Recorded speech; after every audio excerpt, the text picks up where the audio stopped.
ekirya atabaala kyekirya n'asigadde ewaka. Twine eyali omwogezi wa CMI bwe twogerera essaawa eno naye yakwatiddwa era okusinziira ku nsonda munnange alabika gyali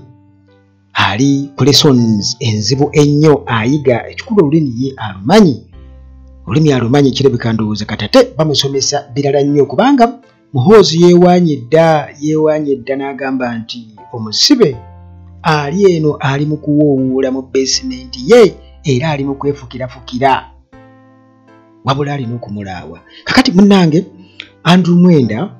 atukakasiza n'atugamba nti abo bonna Nuupu beegamba nti nno baawambibwa nti bali mu kutendekebwa magye ku ggwanga mu ggwanga lino ery'omulirwano wano ku mulirwano wano e Kenya bwe bali mu kutendekebwa magye. Kale munnange mu buufu obwo mutugenda okubeera nga tuyitaayita mpola mpola bwe tutyo wano ku Uganda at large. Nkulamusizaako gwe benna ampuliriza mu mikwesese gye ndi nnyo era bwe ndi wano kikopo ky'olukambwe weekiri wano omujaaja mweguli Kisubi mwali ogattagatta teekamu omujaaja n'otekamu n'ekisubi kawo kaba k'amaanyi muganda wange. Embulugunya weeziri ze zisomye olwaleero wano. Kakati munnange nga bwe nkyalya ku mbulugunya mpola mpola muganda wange. Kale munnange teweerabira aba Maintenance Palace eno kampani erina solar systems eza buli kika era balina ebyamazzi byonna n'ebyamasannyalaze ne ttiimu ey'abakugu esobola okuyambako kubeera nga babyesitoolinga mu nnyumba yo. Osobola bakwasa ekizimbe kyo nga ba caretakers mu nsonga ezo sola masannyalaze byamazzi. Aba Maintenance Palace ku bbeeyi yo yonna bwe batuukirire. Ate Hillside View Apartments ku Ntebe Road ku Kasozi Jjanyi wali ku kyaki bw'oyita e Namulanda ekitende oba e Kajjansi osobola okutuuka ku Hillside View Apartments ku kyaki awo ejjanyi. Bakubireko gwe ayagala ekifo ekirungi ekyokusulamu osobola opangisa olunaku ennaku 2 wiiki omwezi emyezi omwaka kisinziira munnaye ku ssente yo naye kubanga eri osangayo buli kimu teweetaaga kwetikka kintu kyonna okoleka otulo. Wi-Fi weeri amasannyalaze tegavaako security ate ne transport okunona mu first booking yo nti gwe wakabuukingayo era ogendayo oli ludda wa naye okumpimpi wano naddala ku airport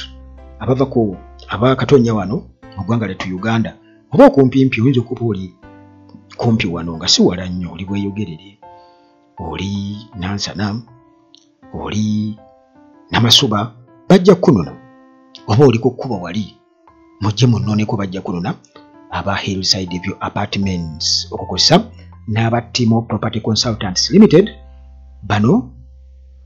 beekwate ku nsonga z'okugula ettaka oba okutunda ettaka eritaliko ndooliito. Balina abazimbi era balina abakubi ba pulaani ab'amaanyi. Bazimbye ebizimbe bingi era projects bazikwasaganyiza nnyingi nnyo kwe bali ku mutimbagano. Bwegendawo bugenzi obuteekemu Timo Property Consultants Limited ojja kuba bafuna era mukwatagane. Abalwadde dokita waali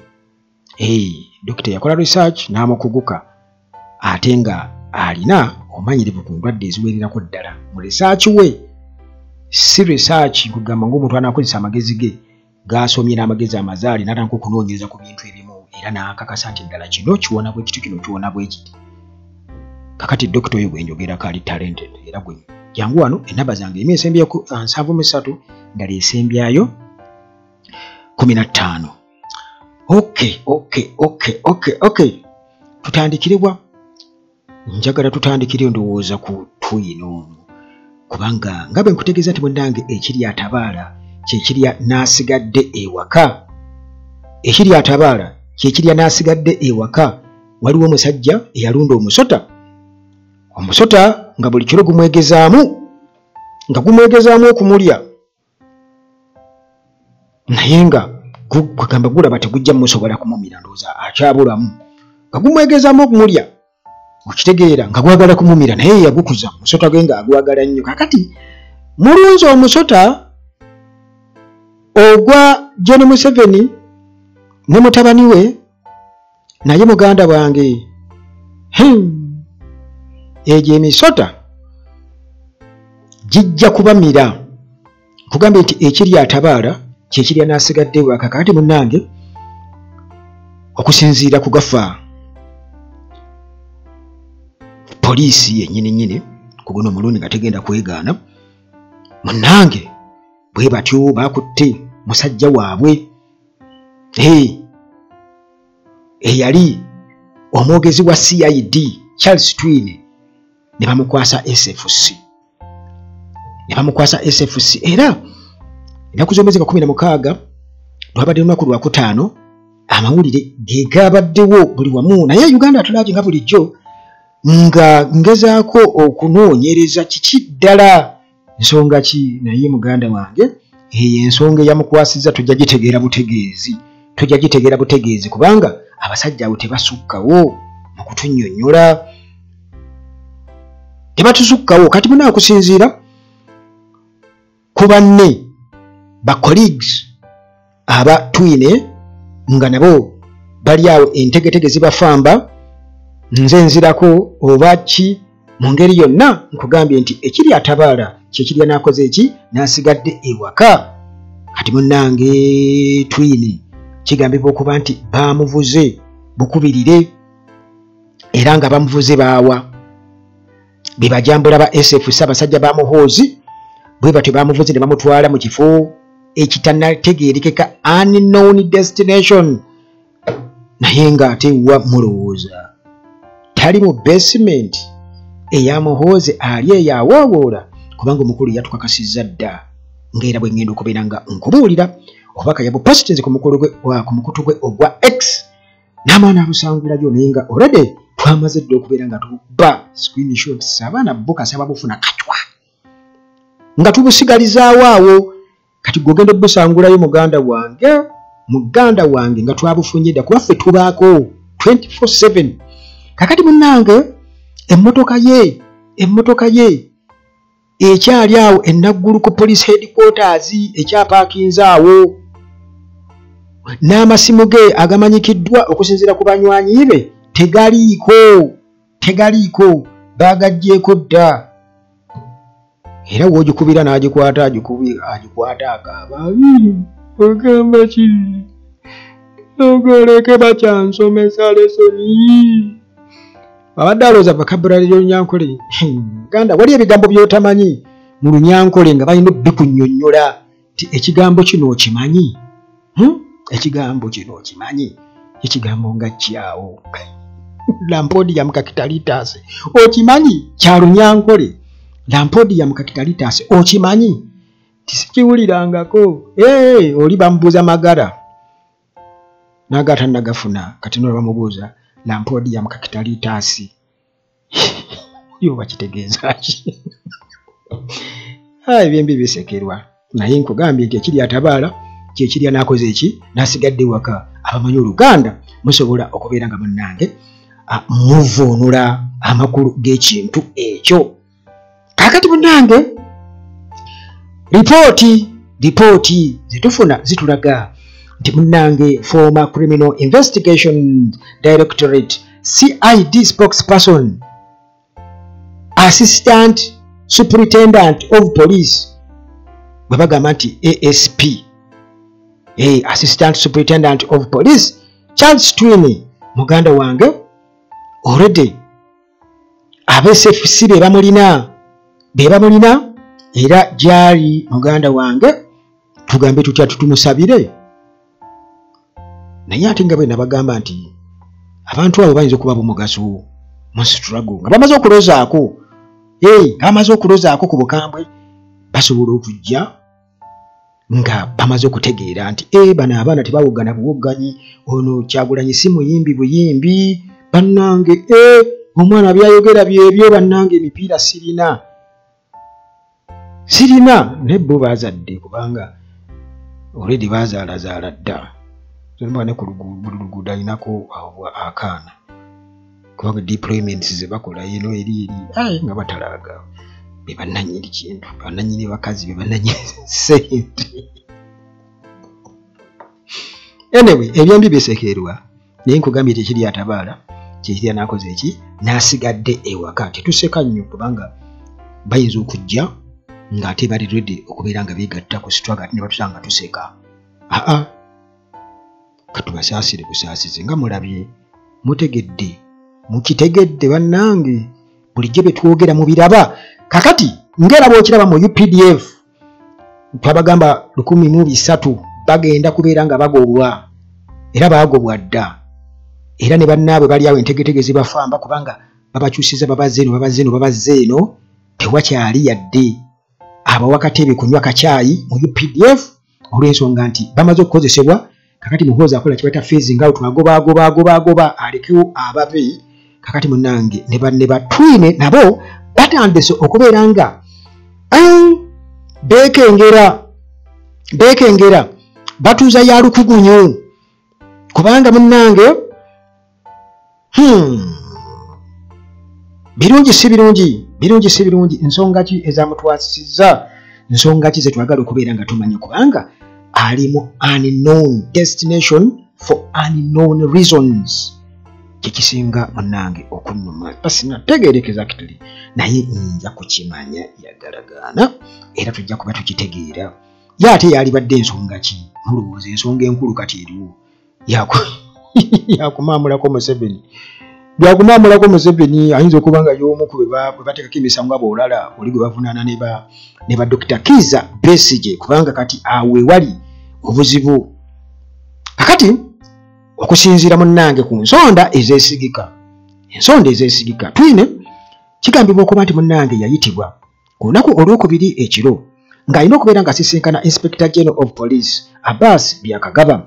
Kakati munnange era nga Byakagaba tali yekka ng'ali wamu ne deputy we James Ochaya era sitiru ku nsonga etanategeerekeka naye nga yayitibwa ng'alina obbasisinkana Byakagaba ne deputy we James Ochaya bamuyise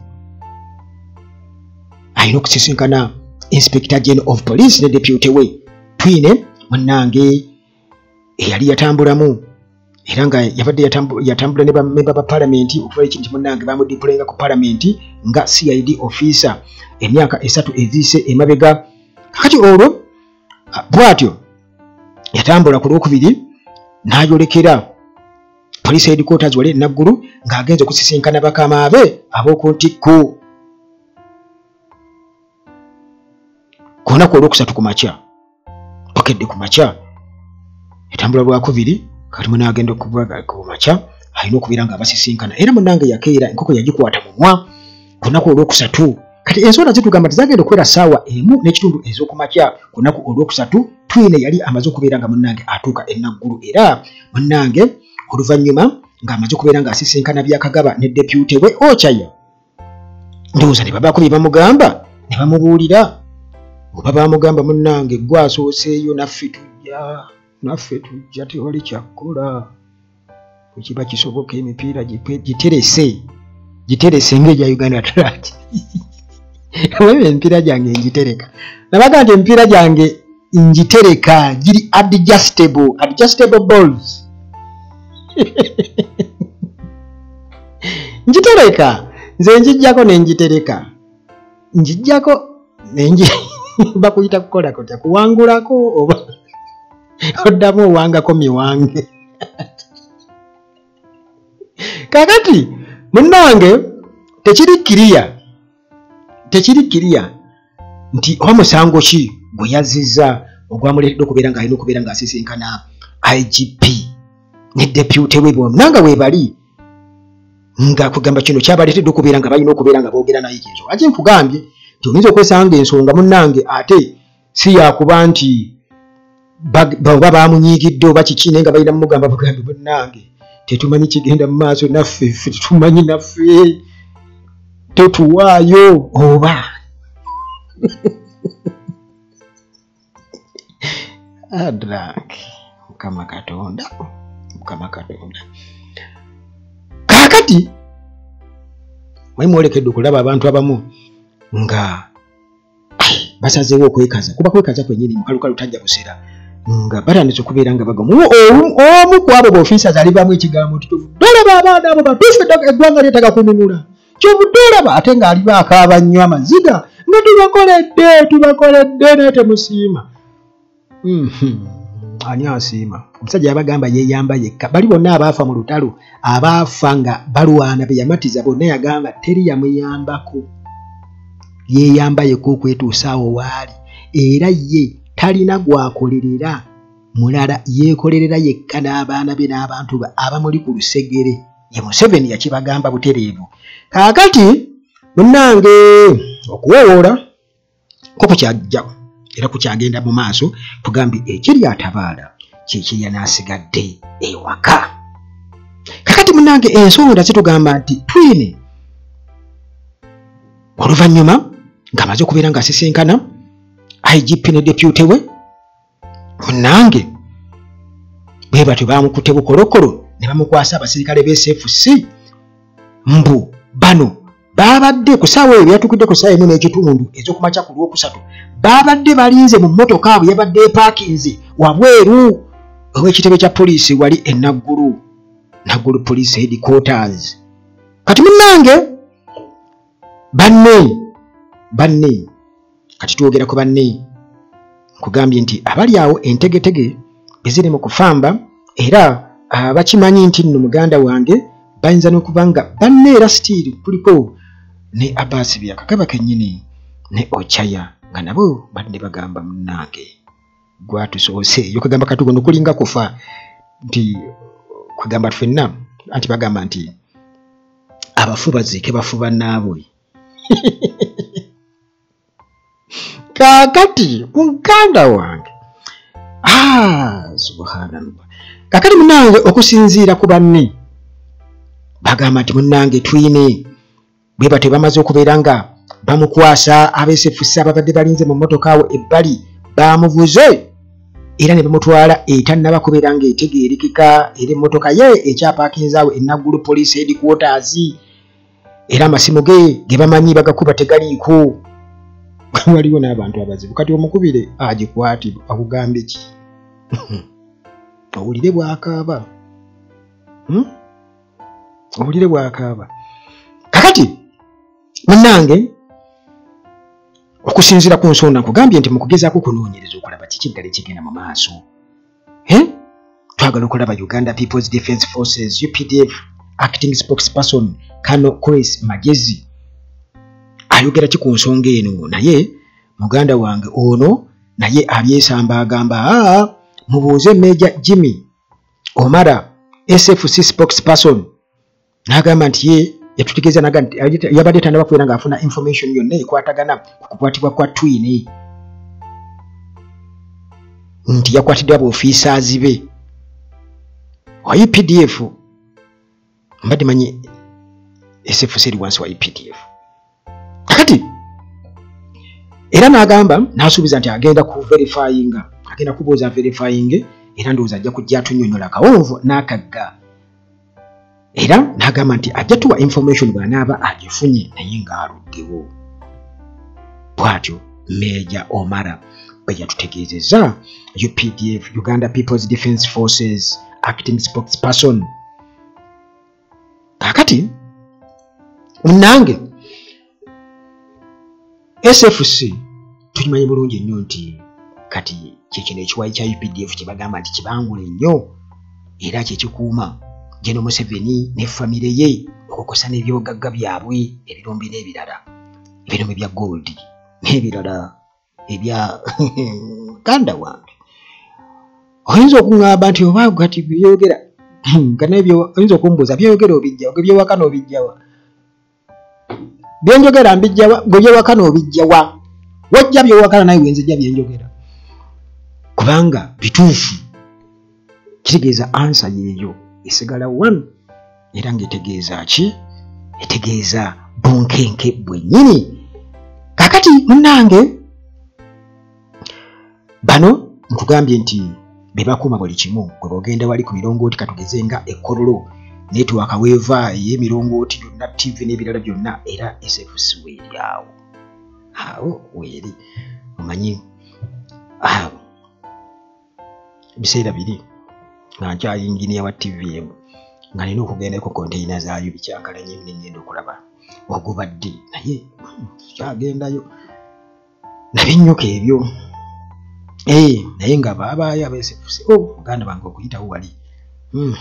emmotoka ogisimba eri nojja ng'otambuza bigere n'otuuka bali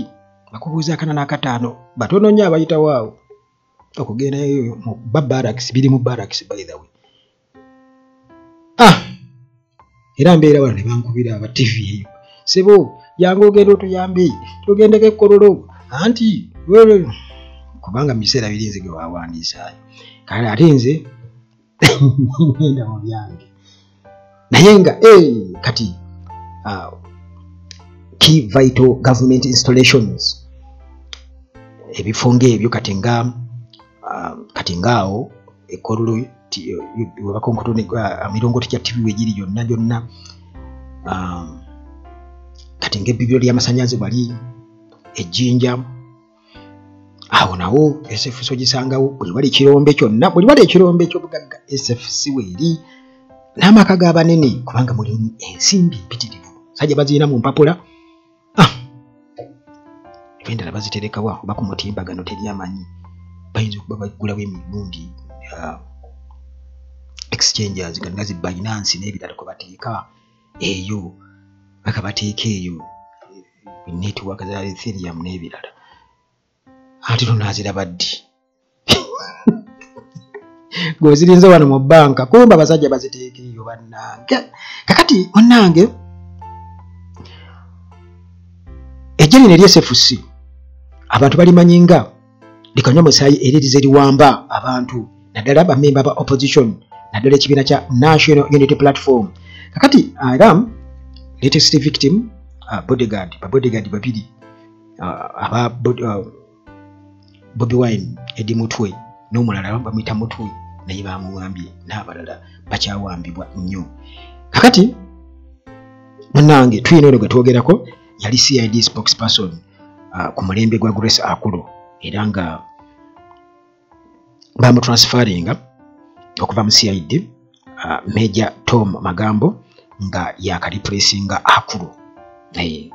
kale munnange nga bwe tutegeeza nti ekiri atabaala kyekirya n'akola ki n'asigadde ewaka fena tuli mu buzibu obw'amaanyi era bagamba nti ayogere bulungi munnange bwakubula oyogera na mulalu nti mwolekedde okulaba abantu abamu abaali babatulugunya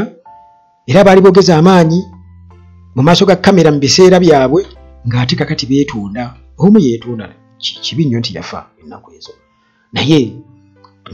mutuuse okulaba n'abalala kati tukole ki bannange tukole ki okusobola okusasula omuwendo nga tubagamba sooka ogenda ogyewo gundi sooka tuyambe gundi tetwagala kuddamu muwuliza ate bwe tubagamba nga mugendanga temuwakana bamujja kuba kati mukola nga zi roboti okusobola okubeerawo otherwise mwolekedde okusisinkana obukambwe bw'abantu butagambikanga kakati munnange muhoozi kane Lugaba nga tumaze okubeera nga tukitegeera nti Twine yabadde atwaliddwa bodyguard wa Bobi Wine yabadde era naye akwatiddwa n'abalala baalina mu basement ye eyo munnange muhoozi yatadde obubaka ku mukutu gwe ogwa X era nga muganda wange obubaka buno bweraliikiriza nnyo abantu waliwo ne omu kuba commentators mu America yayogedde ku kintu kino era nga munnange muhoozi obubaka byatadde ku mukutu gwe kwa X yagambye mu luzungu yagambye the prisoner is crying and urinating I still have to castrate him muhoozi bwatu byatadde ku mukutu gwe okuli abantu abangi ennyo abali mu miliyoni omu n'omusoyo ku mukutu gwa X nti omusibe ali mu kukaaba ali mu kuwoowoola ali mu kwefukirafukira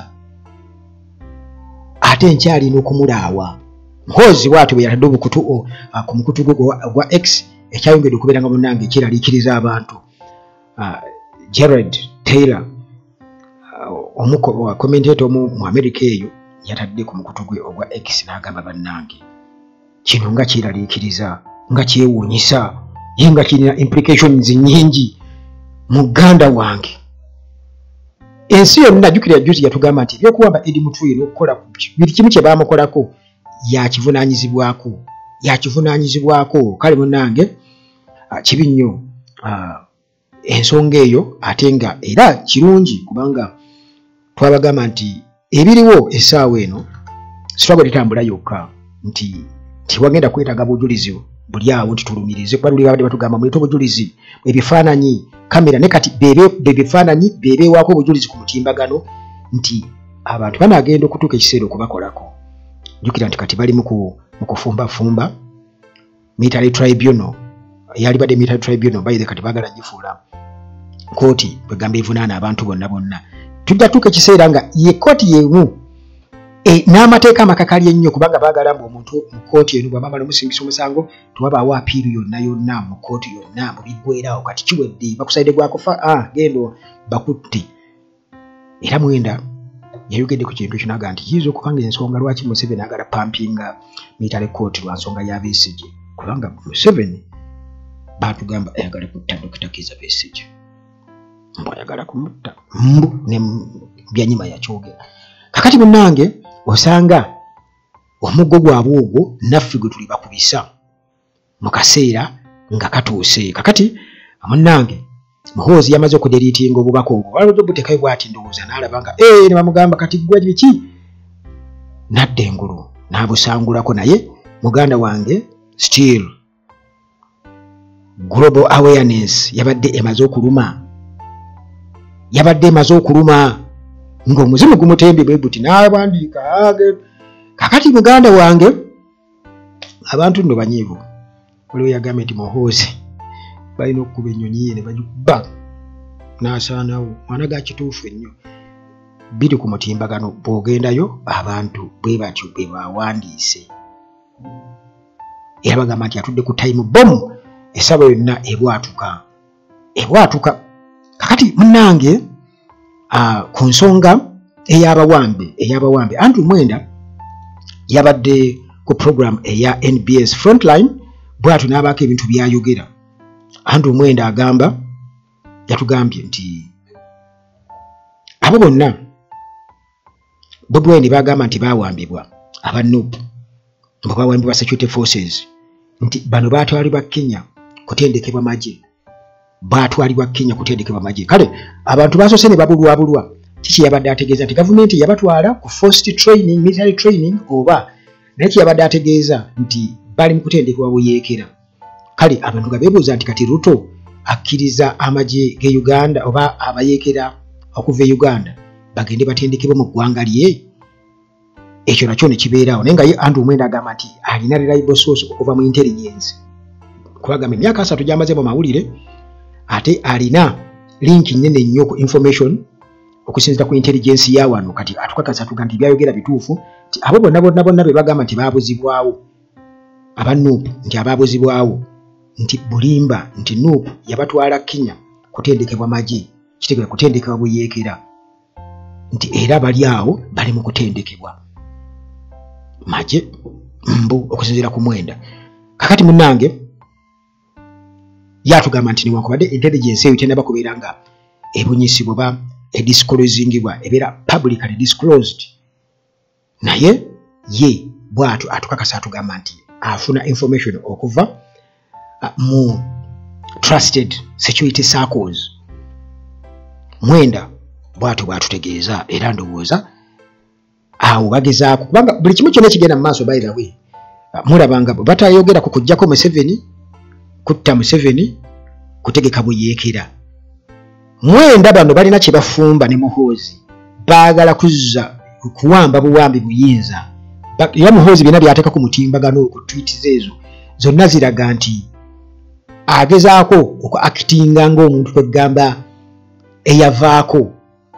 nti ajja awambe atekewo omuvuyo awambe without reasoning kugamba muntu amiko kisenga temusobola kureasoninga naye amala gabaddamu bw'atyo. Muba mukyamuga nga agamba ye yeetaaga Beyonce kakati yalaba ka Beyonce kamuyanga abajjako bw'atyo byonna byayogera ebyo nabaga nti mutabivu takola ki tabagambwa kakati munnange ebyo bikyali awo naye nga Andrew Mwenda bw'atukakasa tetumanyi kiki yeesiga kuba tugambe nti military intelligence tumanyi tuba Mwenda ddala nti asobola okufulumya amawulire ng'ago ne batabawo kimukolwako kubanga kati military intelligence nti Mwenda naye ndo kikulaga bulazi nti ngejja nti atubulira n'agava e Congo n'atubulira bino n'atubulira Besigye ngejja yagala okutta Museveni n'atubulira nti Obutambi n'abu supportinga byonna ebyo Mwenda yakola ki yabitubuulira naye munnange tulinze bulinza nti tulinze wakibata a few moments later bingi nnyo byayogedde naye ngenda mbakamu bibake okusinziira ku makulu gaabyo nga amaze okubeera nga digestinga bwentu nenzija nenkule bingi byayogedde Mwenda yesu n'ayogera ku system ya Museveni yavunda edda gavumenti yavunda dda yaggwaawo era amakulu gaakyo nendoza nga baga kati bwetaagawo omuntu standby generator kyebagezaako kwagala okuleeta kati atutegeeza nti bana abanuupu bagenda babakwatira bali Kenya babaterenga amagye nuupu ye batraininga amagye kibagezaako gamba nti waliwo bunkika baagala okujja ku gavumenti n'ekifuba kitegeeza mukozi naye ayina okukola ki ayina oku acting accordingly kale munnange ebintu ebifaanaganako bwe bityo byeraliikiriza era bitama kubanga tulaba kati amagye gali buli wamu kwegamba mu ngeri gy'oyinza okugamba nti kiki ekiriwo tokyasobola kusisinkana musirikale n'ogamba nti oba omutuukirire omugambe nti ssebo kino nakino kugamba ng'olaba nti anaakuyamba oba osinga help muganda wange asooka kutunuulira bw'ati oli mbega yenge gyayambaddemu akakookolo omusemberero ki kugamba olaba nti amagye bagafudde ekintu ekitiisiza ddala eri abantu naye akugamba amagye gano ndaba batuga nti poliisi ebina byatutama amagye kisooka kati bagayiwa buli wamu omwaka guno gwokka 2025 tulabye ebyabadde Kawempe North by election twalaba amagye b'abantu nga ne mukozi bwe yeewaana okwatibwa ka Dr. Kizza Besigye n'engeri gye baamutwalanga ali ku court march engeri gye bayiwawo amagye na buli kimu mulaba engeri gye bakwatamu aba opposition naddala abanuupu kale kwegamba ebyo byonna binyiiza era nga eggwanga kwegamba oyinza okugamba balijjuza magye era nga mu buli ngeri yonna buli kimu kiri militarized era bannansi mu kukoowa okulaba ebyo nsuubira okuba nga banaakooyera ddala kubanga bagamba ekibi kigwana wala kakati bino oyinza okugamba nti bannayuganda abavudde mu history eri olw'okubonaabona naddala olw'amagye agaali geefunyiridde okubeera nga gabonyaabonya abantu mu mirembe egyayita nsuubira okuba nga basobola okubeera nga badrawinga examples ezo ne bazireeta kati ku mulembe guno oguliwo okulaba biki ebigenda mu maaso jjukira nti NRM enjiri yaayo baatwekasa nti yali yakuliberatinga kununula ggwanga lino okuva mu military brutality okutuntuzibwa amagye okwabanga mu biseera birodobloko ziringa roadblock pandagaali kati ebyo muganda wange essaawa eno byatandika dda era weebiri butereevu kitegeeza nti balinga abaayoza ne baanika mu ttaka kati nno waakiri buuze bwoneke mu ttaka naye baatimba eggwanga ebbula bwali bulimba bwennyininyini nga baliko ebigendererwa byabwe era essaawa eno bwe bali okubeera nga balaga nti olwere baatuuka dda Jeni Museveni okakasa nti bo baagagabala dda baakola dda buli kimu kati muhoozi mbw'ajja kukuuma bintu byabwe kakati munnange ku nsonga y'aba civilians okubeera nga bavunaanibwa mu kooti ey'amagye nga kooti olwedde ensukkulumu yakigaana dda yatukakasa nti military court bagiraba nga disciplinary committee just ensonga z'amagye nti oli akutte mu nva za boosi kamama ingia pole kamugwiridde bwe bityo okitegeera ono agenze okubala amasasi ge tegawera gundi alabika yagatoddeku ensonga zaabwe ez'amagye okitegeera so si ate kujja eno kwefuula nti nno kati kooti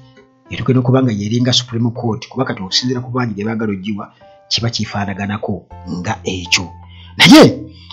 okusinziira ku nsonda ziraga oba n'ebiriwo nti Museveni ayagala kumilitarizinga buli kimu, nti ekiseera kigenda kutuuka nga buli kimu kiri militarized. Kazibe contracts ezaali badde zifunibwa oba ttende ezaali badde zifunibwa ba businessmen abaawano UPDF yayingirayo dda mu construction gyeri, be bakola enguudo, be bakola buli kimu, okitegeera. Era kivulira nga Rajivu bwe yatomera no juza abantu bagamba byammwe mumanyi mwe managing sente za Museveni ate era bina biriwa mu UPDF na biki olaba barricades weziri tesivaawo. Ono yajja musajja watu avuga tamanyi n'agenda akuba, kitegeera kakananga afudde. Era nga bagamba nti bw'okitunuulira ennyo n'okikyusa bw'oti nti nabo bali part ku blame, tebali innocent. Tetusobola exoneratinga kubanga be bamanaginga sente za Museveni. Ebizimbe byonna byonna gavumenti kwepangisa offices zaabyo bagamba bya Sudiru naye nga ate bya Museveni kubanga sente ezo mpitirivu nnyo. Bagamba nti bafuna obuwumbi obusoba mu 5 buli mwezi mu sente gavumenti zeepangisa ku bizimbe ebyo. Kakati munnange tuvudde olabanga buli kimu bagezako kimilitarizinga. Mujja tuka ekiseera nga buli kimu mu paaka abasolooza sente mu gundi ezo eziddukanya operations eza bbaasi oba ki, mujja genda okwesanga ab'amagye gye bali be basolooza. Mujja genda okwesanga nga ne bw'oba ovuga emmotoka ku Entebbe Express ng'atudde mu kayumba ako WSFC asolooza, kubanga bano babbi bajja kubba buli kimu bakitwale nga bakozesa magye. Era gino Museveni ayagala buli kimu kyonna eggwanga alifuula nti amagye ge gakola ki, ge galifuga. Bayiseewo etteeka kwegamba nga amagye